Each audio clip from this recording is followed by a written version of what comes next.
Posjetitelji, sada će usmjeriti natjecanje u vožnji dvoprega, utakmica preciznosti. Cilj svakom je kočijašu proći parkur čisto da ne ruši ove loptice koje su nam na čunjevima, pa sada ćemo vidjeti ko će biti najbolji.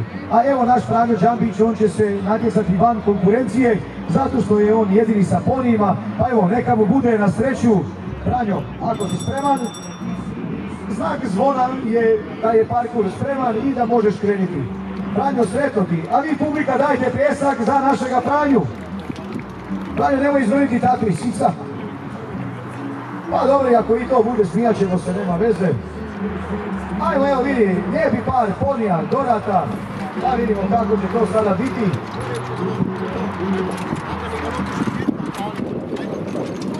Hoće cvjetko voziti ili neće, vidit ćemo.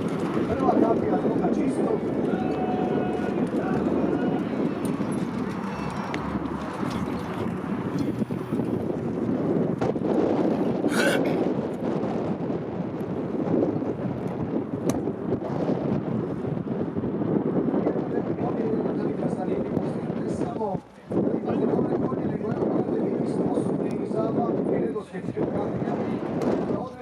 Određeni naši imaju dobre konje, ali evo imaju problem sa patom kapija, pa onda to ne završi baš slavno.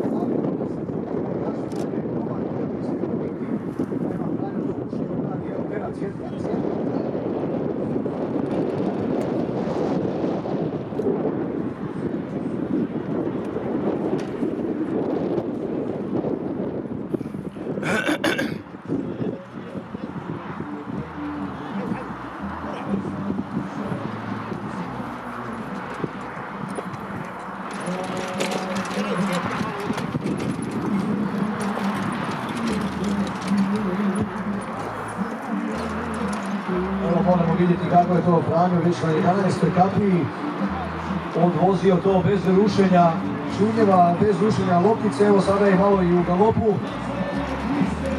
Aha, ide na Cvjetko, ide, vode to Cvjetko.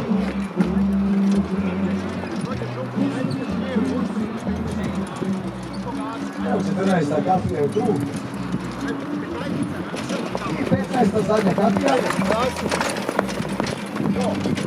Bravo, dajmo pljesak za našega Franju Džambića iz Širokog polja. Evo vidimo da je odradio parkur čisto.